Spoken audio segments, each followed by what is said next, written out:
Plus de 400 jeunes attendus à Saint-Paul-de-Montmagny pour découvrir des métiers d'avenir. Une résidence artistique technique de haut niveau offerte aux créateurs émergents à Montmagny. Un nouveau nom pour transformer la mobilité au Kamouraska.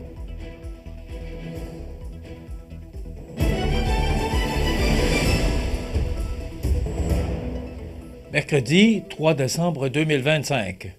Bonjour mesdames et messieurs et bienvenue à votre bulletin d'actualité sur le réseau de télévision CMA TV. Dans le cadre d'une démarche régionale visant à valoriser les métiers spécialisés et à soutenir la relève locale, la deuxième édition de Destination manufacturière Montmagny-Lillet se tiendra le mercredi 15 avril 2026, cette fois à l'école secondaire de Saint-Paul, à Saint-Paul-de-Montmagny.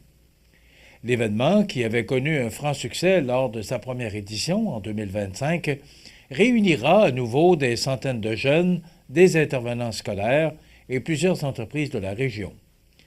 Plus de 400 élèves sont attendus pour participer à cette journée entièrement consacrée à la découverte des carrières du secteur manufacturier. Organisée par le Centre d'aide aux entreprises Montmagny-Lillet, en partenariat avec le Carrefour Jeunesse Emploi Région Lillet, le Carrefour Région Montmagny, le Centre d'aide et de recherche d'emploi Montmagny-Lillet et le Centre de services scolaires de la Côte-du-Sud, le salon vise à rapprocher les jeunes du marché du travail réel. L'objectif demeure clair, soit celui de présenter la diversité, la modernité et le dynamisme des emplois manufacturiers disponibles sur le territoire. Le choix de Saint-Paul-de-Montmagny répond à une volonté assumée des organisateurs qui est de mettre en valeur l'ensemble du territoire et d'offrir aux jeunes l'occasion de découvrir des environnements variés. Les prochaines éditions devraient d'ailleurs se déplacer vers la MRC Lillet afin d'assurer une représentativité équitable. Cette approche renforce le sentiment d'appartenance, stimule la fierté locale et contribue à mobiliser les collectivités autour de leurs forces économiques. Ce salon joue un rôle majeur dans la réussite éducative grâce au contenu en orientation scolaire et professionnelle présenté sur place. Les activités proposées permettent non seulement d'explorer des métiers, mais aussi de soutenir la motivation des élèves, leur persévérance scolaire et la construction de leurs aspirations professionnelles. Lors de la première édition, près de 20 entreprises avaient participé et les invitations officielles seront envoyées en janvier 2026 pour recruter à nouveau un vaste éventail d'intervenants du milieu manufacturier. Le comité organisateur souligne l'importance de créer des occasions concrètes de rencontres entre les jeunes et les entreprises d'ici. Selon lui, ces initiatives contribuent à inspirer la future main-d'œuvre, à encourager le retour dans les collectivités et à renforcer la vitalité du territoire.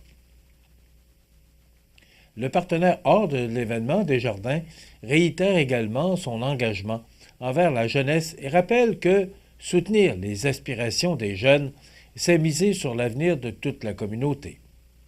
Cette deuxième édition s'annonce donc comme un moment clé pour valoriser les talents, faire rayonner le dynamisme régional et préparer la relève du secteur manufacturier. Les Arts de la Scène de Montmagny et le Cégep de la Pocatière, campus de Montmagny, unissent de nouveau leurs forces pour soutenir la relève artistique grâce à une résidence artistique technique entièrement dédiée au développement professionnel. Pour une troisième année, ce partenariat vise à offrir à un artiste, un groupe ou un collectif l'occasion unique de travailler en salle pendant plusieurs jours afin de peaufiner les aspects techniques d'un spectacle en préparation. Cette initiative s'adresse aux créateurs souhaitant tester, ajuster et consolider les éléments scéniques essentiels avant une mise en circulation professionnelle. Les artistes sélectionnés auront accès aux salles des deux organisations ainsi qu'à un large inventaire de matériel technique. Ils seront accompagnés par les étudiants et étudiantes de deuxième année du programme de régie et technique scénique supervisés par leurs enseignants afin d'expérimenter l'éclairage, le son, la mise en scène ou tout autre besoin technique. Cette collaboration favorise autant le développement des créateurs que l'apprentissage concret des futurs techniciens, qui sont plongés dans des conditions réelles de production artistique. Une nouveauté importante s'ajoute cette année, soit celle d'une bourse de 2 000 $ qui sera remise au porteur ou à la porteuse du projet retenu, à laquelle s'ajoutent 500 $ pour chaque artiste supplémentaire participant au processus. Un budget de production vient également soutenir la réalisation des objectifs techniques. La résidence s'adresse à une grande variété de disciplines, incluant la musique, la danse, le théâtre, l'humour, le conte ou le cirque, permettant à une diversité de créateurs de profiter de cet environnement professionnel. La résidence se déroulera en 2 blocs, soit du 7 au 10 avril 2026 et du 25 au 29 mai 2026.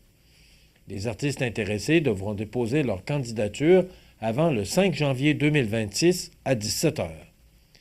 Selon les organisateurs, cette immersion est une occasion rare d'avancer rapidement dans la construction d'un spectacle tout en bénéficiant d'un soutien technique hautement qualifié. Les artistes quittent ainsi la résidence avec un spectacle techniquement abouti et prêt à prendre la route, accompagné de toute la documentation nécessaire.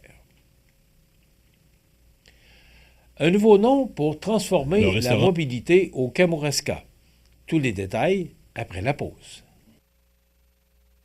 Le restaurant Pizzeria Porto Bellissimo, un incontournable à Saint-Jean-Port-Joli. Pizza débordante de garniture, menu varié et abordable. Délicieux desserts avec des produits de grande qualité des gâteries de l'Ami. Porto Bellissimo et les gâteries de l'Ami, route de l'église à Saint-Jean-Port-Joli.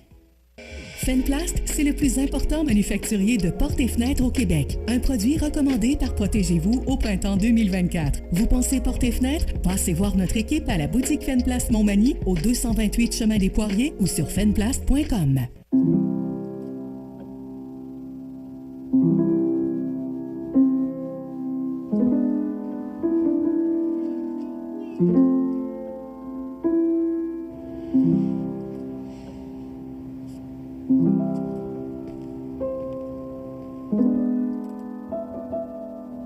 Votre présence est discrète, votre impact est concret.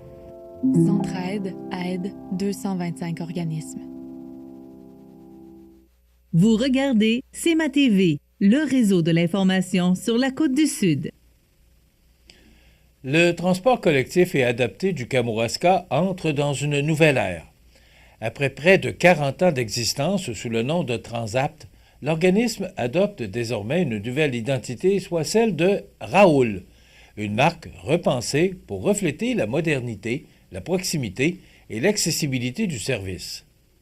L'annonce a été faite mardi lors d'une conférence de presse réunissant les dirigeants de l'organisation et la préfète de la MRC de Kamouraska, Nancy Dubé. Cette dernière a souligné l'importance stratégique de cette transformation pour la région.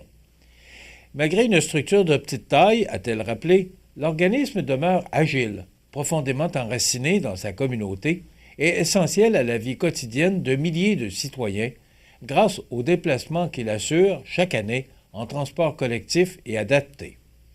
Elle a également confirmé le soutien financier continu de la MRC à son développement. Conçue en collaboration avec le stratège en communication, Denis Martel, la marque Raoul se veut humaine, simple et proche des gens. Elle symbolise la fiabilité du service ainsi que sa volonté de répondre aux besoins croissants en mobilité sur le territoire. Le passage à Raoul marque également le début d'un déploiement progressif, soit celui de la modernisation des outils d'information, la bonification de l'expérience usagée et le renforcement de la présence de l'organisme dans l'ensemble des municipalités du Kamouraska. Avec cette nouvelle identité, Raoul réaffirme son engagement à offrir une mobilité moderne, inclusive et profondément ancrée dans son milieu. Un changement majeur vient d'entrer en vigueur au Québec afin d'assurer la continuité de certains services jugés essentiels pour la population lors de conflits de travail. Depuis le 30 novembre, la loi visant à considérer davantage les besoins de la population en cas de grève ou de lock-out, connue sous le nom de loi 14, confère officiellement au Tribunal administratif du travail, le TAT, de nouveaux pouvoirs pour ordonner le maintien de services minimaux. Cette nouvelle mesure vise à éviter qu'un conflit de travail n'entraîne une atteinte disproportionnée à la sécurité sociale, économique ou environnementale de la population, particulièrement pour les personnes en situation de vulnérabilité. Jusqu'ici, l'encadrement législatif se concentrait surtout sur la protection de la santé et de la sécurité publique. Désormais, un deuxième régime vient compléter celui déjà en vigueur, élargissant ainsi la portée des interventions possibles du tribunal. Le Québec compte maintenant deux régimes distincts, mais complémentaires, en matière de maintien de services. Le premier, déjà connu, est celui des services essentiels, qui s'applique notamment au réseau de la santé et des services sociaux et aux services publics lorsque la santé ou la sécurité de la population est en jeu. Pour que le tribunal administratif du travail intervienne dans ce cadre, il doit constater un danger réel et imminent pour la population. Le second régime, nouvellement instauré par la loi 14, est celui des services assurant le bien-être de la population. Il concerne tout service minimal requis pour éviter une atteinte disproportionnée à la sécurité sociale, économique ou environnementale. Ce régime pourrait s'appliquer à presque tous les employeurs et syndicats de la province, à l'exception notable de la fonction publique, ainsi que des établissements de santé et de services sociaux, et qu'ils demeurent sous le régime déjà existant.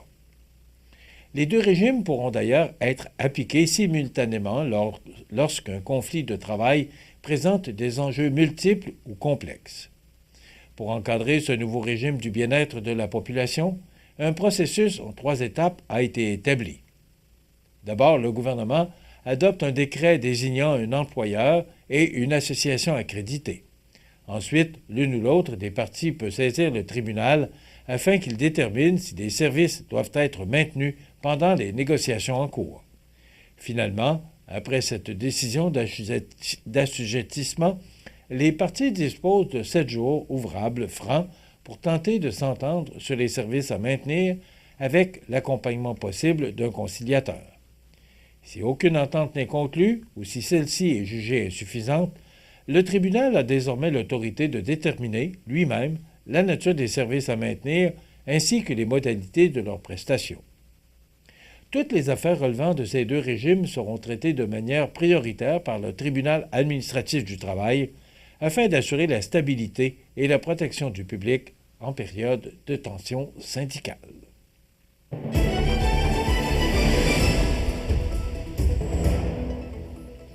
Au sport, la Ligue de hockey olympique de Montmagny a offert 2 duels à sens unique dimanche après-midi dernier, alors que le restaurant à la Rive et le groupe MG ont signé des performances convaincantes. Dans le premier match, le restaurant à la Rive a blanchi Armoire-Mathurin 4-0 à l'Aréna de Montmagny. Après une première période sans pointage, l'équipe a explosé en deuxième grâce au but de Jérôme Bernier, William Laberge et Yannick Picard. En troisième, Olivier Chouinard est venu confirmer la victoire. La discipline a aussi joué un rôle, Armoire-Mathurin copant de 2 pénalités contre une seule pour le restaurant à la Rive. Une prestation complète qui démontre la solidité du groupe. Dans l'autre rencontre, le groupe MG s'est imposé 6-1 face au Pavage Jéricho.